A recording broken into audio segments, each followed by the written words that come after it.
Ginger Baker was the drummer for Cream. He was also the drummer for Blind Faith, the Air Force, Alexis Corner, and the Graham Bond organization, but he was not a fucking rock drummer, as so many stupid writers would have you believe. He was a jazz drummer. Didn't go up on stage and spandex and spurt out verbal diarrhea. No, I should have gotten a cigarette. Okay. I'm not going to do the whole video as Ginger Baker, but man, it is, it's just unbelievable that he's gone. And as much as I love Ginger, the fact that he made it to 80 years old, living the crazy life that he lived, is really nothing short of a miracle. There is a fantastic documentary, Beware of Mr. Baker, which is required viewing if you're a Cream fan. I'm gonna fucking put you in hospital. What? Holy. For me personally, he was a huge influence as a drummer. I don't really consider myself much of a drummer as much as I am a guitar player, but even his drumming was so musical and so just one of a kind that he'll just be remembered forever. I did a whole video on Cream, which unfortunately YouTube took down, but I've re-uploaded it to Vimeo, so I'll put a link in the description. A while back I thought about doing a top 10 Cream songs video. Somebody had recommended that on the original video, the YouTube video for JT Curtis Talks About Cream. I'm gonna remake it to be Ginger Baker's top 10 Cream songs. The songs that Ginger brought so much to the table or are just some of his best moments in any of their songs. In terms of top 10, I usually don't do a whole lot of top 10 lists just because I think it's kind of hard to rank things. So I wouldn't really make this so much a ranking as they're just 10 highlights of Ginger's greatest contributions in terms of songwriting, arrangements, and of course drumming. In Cream's repertoire, and in their original repertoire, the original 4 albums and the 2 live albums. So, without further ado, let's get right into it. This is Ginger Baker's top 10 Cream songs. I'm a musician who plays music. I just do what I do. Kicking off the list at number 10, it's Sweet Wine. This is Ginger's first contribution from their first album, Fresh Cream. And it's a pretty simple song, simple melody, simple lyrics, but what really makes the song come alive are Ginger Baker's fills in between the vocal lines. It just adds so much dynamics and power on an album that really is sonically lacking. I love Fresh Cream, but I've always felt that sonically it's their weakest sounding album, and that makes sense. It was recorded on 3-track, they had limited technology at the time, so on this one track, it's really great to hear Ginger really be able to stretch out and make his drums really ring out, and it would only get better as time went on. Moving on to number 9, we got Deserted Cities of the Heart. This has always been one of my favorite Cream songs off of my favorite Cream album, Wheels of Fire. This song really is Jack Bruce and Pete Brown's baby. Jack sings one of his best vocals. Pete Brown's lyrics are so imaginative, but that's not to take away from what the rest of the band does. Eric Clapton plays a great solo in it. Felix Pappalardi, their producer, adds a lot of these little textures, the orchestral arrangements that kind of bring things out, and Ginger's just hammering away, just this really solid backbeat throughout the song with a couple of like pretty progressive arrangements. But there's this one moment that I just love in the song, which is this dynamic kind of bridge interlude, and Ginger just plays this pattern on the snare drum that it almost sounds like you're in the middle of like the storm or a western, or it's really hard to describe, but it's a great moment, and Ginger's arrangements on the drums it just really makes it such a wild track. There are moments sometimes when Ginger might not have had much to do with writing the melody or lyrics, but his arrangements or just the little touches he added on the drums is a little pattern that comes in on so many songs. is really worth noting, and Deserted Cities of the Heart is definitely one of those. At number 8, I'm going with Tales of Brave Ulysses. Now, Tales of Brave Ulysses is on Disraeli Gears, but to me, the definitive version is on Live Cream Volume 2. This was recorded live at Winterland, just like some of the tracks off of Wheels of Fire. And to me, it just blows the studio version out of the water. Right from the beginning, you hear this drum flourish coming from Ginger, and you're like, yeah, this is the way it's supposed to be. And from then on, it's so heavy, it sounds so good. Clapton comes in with his wah. You know, I know that Ginger was very, very adamant about saying, you know, I was not a rock drummer, but I mean, that's rock and roll. That's heavy right there. I gotta believe, like, some of the guys in Led Zeppelin and Black Sabbath, they had to have been listening to that. The birth of heavy metal should have been aborted. That's just 3 guys on stage. That's only 3 people, and they're making so much music together. And holding it all together is Ginger Baker. He's got that double kick going on when Eric's really diving into that solo, and it's just awesome.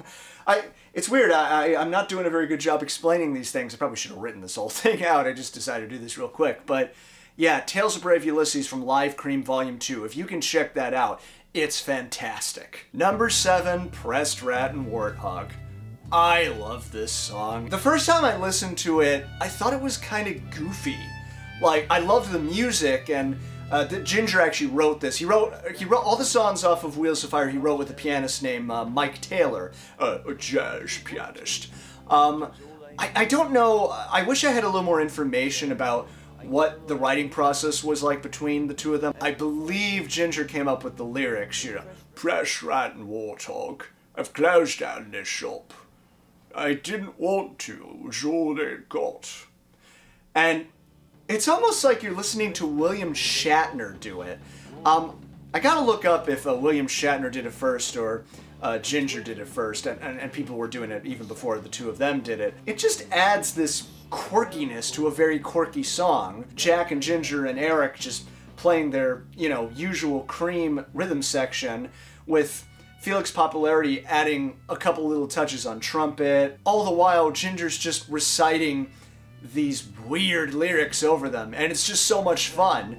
It kind of shows that Ginger had a little bit of a sense of humor. You know, it was kind of fun, and even on the Cream reunion shows, I love when he says it while he's playing, and you can tell he's having a lot of fun. I got threatened with execution if I didn't do Pressed Rat and Warthog. Anytime you see Ginger having fun, you know something's wrong with the world. Moving on to number 6, we're going to go with NSU.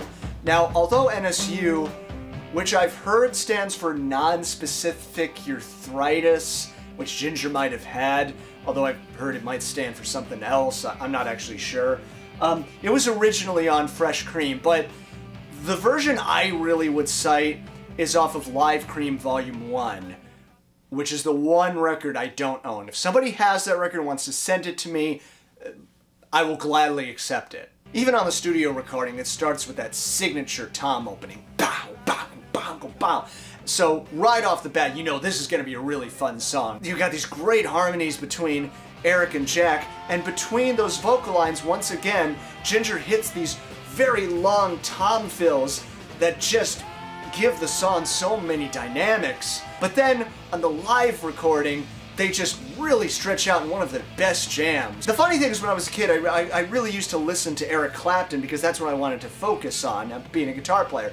But it was with Cream that I could listen to Jack Bruce and Ginger really soloing with them. It's like they're all soloing at the exact same time, but it still all makes sense. It never feels like it's just 3 completely separate entities. It's 3 solos going on at once while they're all listening to each other. You know, it's funny that I'm having such a hard time describing it because it's just something you gotta listen to.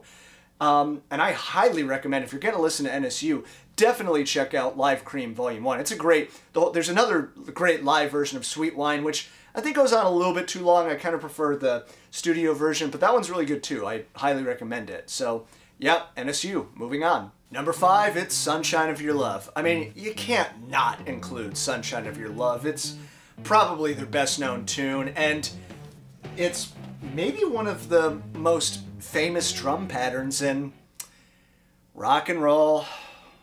See, at least I know that Ginger can't come after me with a cane for saying that. I'm gonna fucking put you in hospital! It's such a famous song. I think most people who are into music know that he turns the beat upside down. And I said, why don't you slow it down and play it backwards?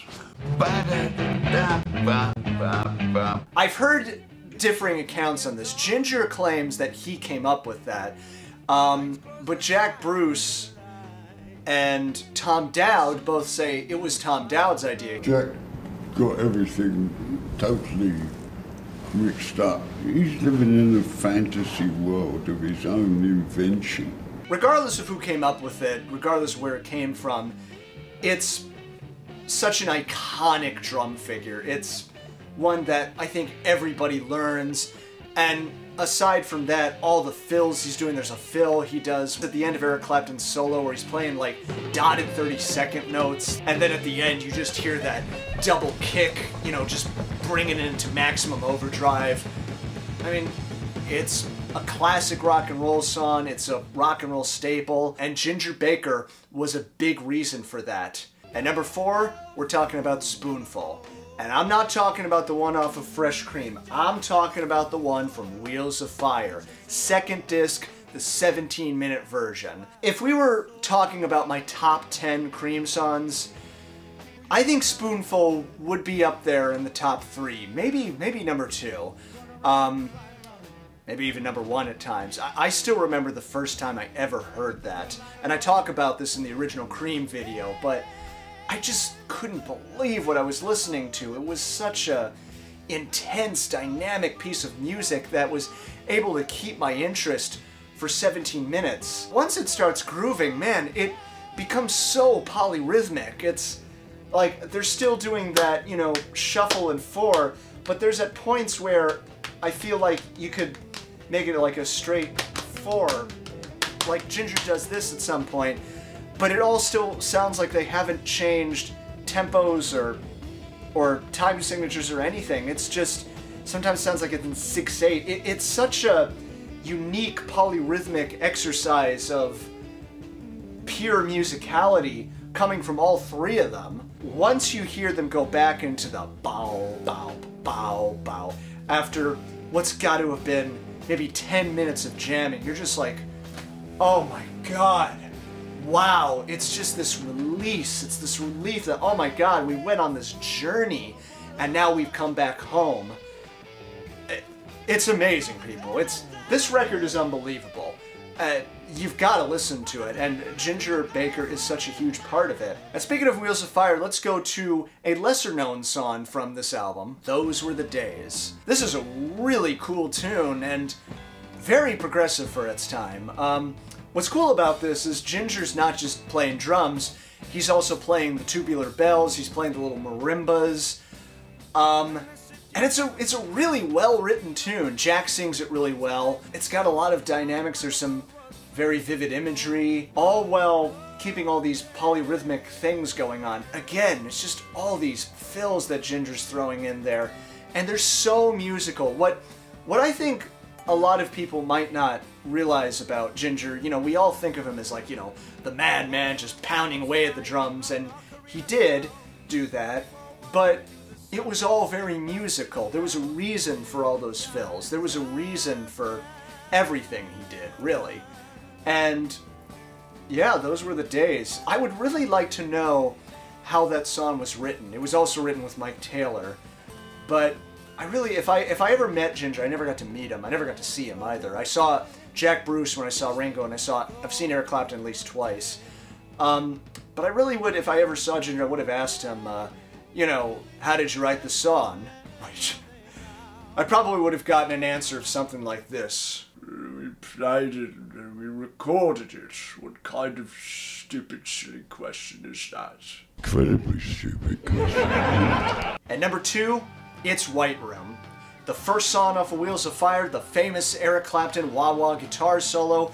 And if we were talking about just my absolute favorite Cream songs, maybe if I did a top 10 of just my favorite Cream songs, this would probably be at number 1. It's It's a masterpiece, really. It's a song that I did the one-man band performance of. You can watch it on YouTube. Written by Jack Bruce and Pete Brown. I've never been able to figure out what Pete Brown's lyrics are all about. Jack sings great. Eric Clapton's guitar solo, legendary.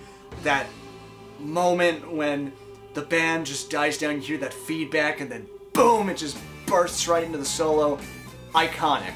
But what really cannot be understated is that drum pattern in the beginning. Bow, bow, bow, bow, bow, bow, bow, bow. That 5/4 bolero beat. It's originally played on a timpani in the original recording, which, again, Ginger claims that he came up with it. Jack says it was his idea, but regardless of whose idea it is, it's such a great part. I saw Eric Clapton a year ago, and he played White Room, and the minute you heard that opening, those toms, you knew exactly what song it is. It is a fantastic opening to a perfect song. And if that wasn't enough, just all the fills that Ginger's doing, which I valiantly tried to do in the one-man band video, and when I was watching it again, I'm like, I'm not quite hitting it, but Ginger hits it with such virtuosity, such precision, you know, ba-da-dum, ba-da-dum-bum. In Whipped Cream, I think Stephen Quattros and Adam Curry, we did a Cream tribute.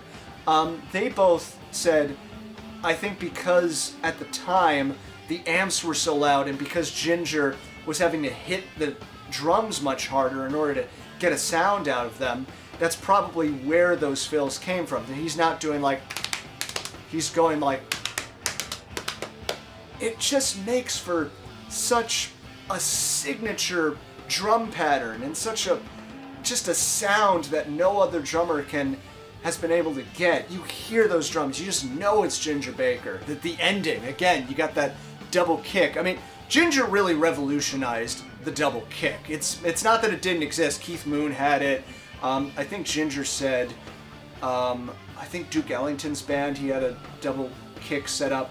But Ginger had two kick drums that were different sizes to get different sounds out of them, and you can really hear it at the end of White Room. Just imagine White Room without Ginger Baker. I don't think you can. So since this is my favorite Cream album, the #1 song does in fact come from Wheels of Fire.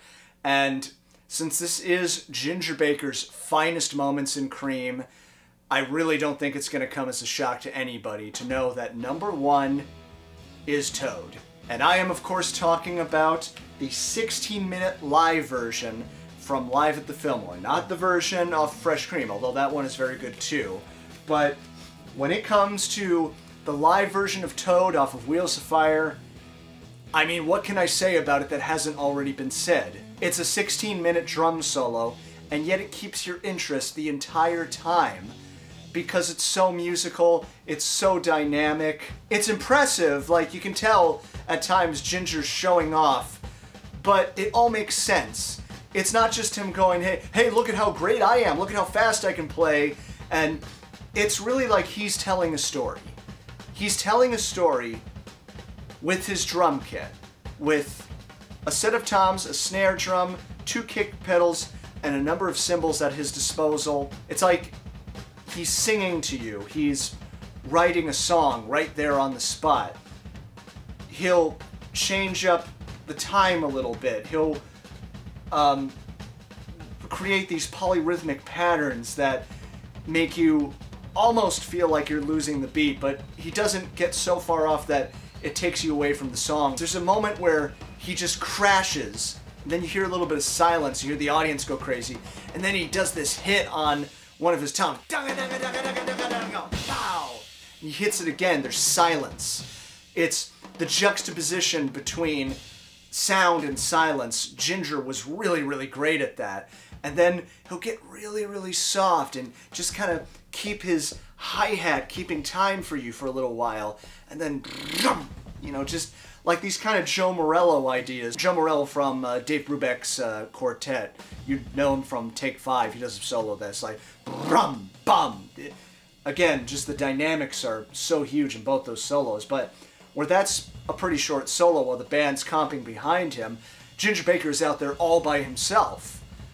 And And then at the end, just before the band kicks back in, you just hear this, you know, he's got the double kick going while he's just hitting almost, you know, just riding on the ride cymbal and just hitting every time at his disposal, the snare drum, all while that double kick is just, you know, smashing. And then finally, you hear it go, bow, bow, ba, ba, da, ba, da, do, bow, and then the riff comes back in. Jack and Eric are there to close it out with him, and the audience is going crazy. They're loving it. It's just incredible. And then it ends, and you hear, you know, Ginger Baker. It's amazing. It's fantastic.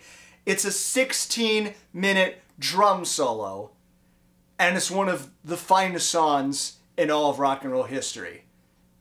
There are very few drummers who are able to do that other than Ginger Baker.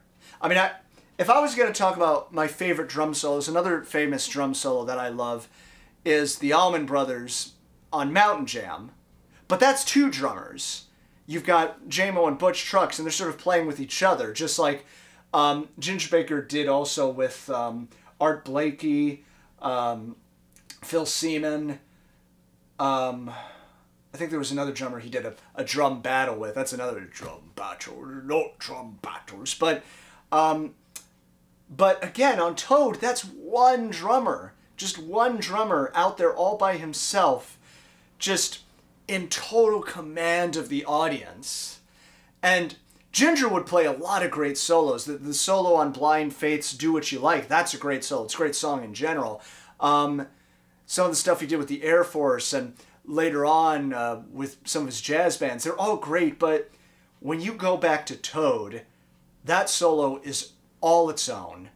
It's an iconic piece of rock and roll history. And, you know, I'm reminded of something that my father said when we went to go see Beware of Mr. Baker. We saw it in theaters. And one of the things he said was, whenever the documentary shows what a crazy madman Ginger Baker was, or what a lunatic he is, or what, you know, an awful person he may have been at times, it cuts to him playing drums. And immediately you're reminded, the guy's a genius. He was a genius. Ginger Baker may have very well been the greatest drummer of all time. There's so many other great drummers there. It's hard, the whole best of all time. I know it's kind of a dumb sentiment, but I mean, I think I kind of do understand where Ginger's coming from when he would say, you know, he doesn't like greatest rock drummer of all time, and he is the greatest rock drummer of all time, or one of them at least, but he's so much more than that. I mean, you can put him up there with Art Blakey or Max Roach, I mean, many of his, Joe Morello, any of the great jazz drummers. You could put, I mean, it's pretty much a jazz drum solo, what can you say? So, yeah, I mean, it's pretty amazing now to know that Ginger Baker is gone. The drummer who inspired me the most and one of my all-time favorite bands. Jack Bruce is gone. Eric Clapton's the last one from Cream left. But yeah, that is my top 10 list of Ginger Baker's greatest contributions to Cream's music, which is, I mean, there's so many more, but that's just the thing, is he was such an integral part of that band. You could pretty much just choose any song off of any of these albums and you'll hear some remarkable drumming from the master. But thanks for watching this video. Comment below. Let me know, what are your thoughts of Ginger Baker? What are your favorite moments of him, or just your, not just favorite moments from Cream, maybe your favorite moments of Ginger from his entire career. And with that said, we'll see you all soon, and Ginger Baker's going up to the afterlife. And he's gotta see Jack. Oh God, I got to play with Jack Bruce again.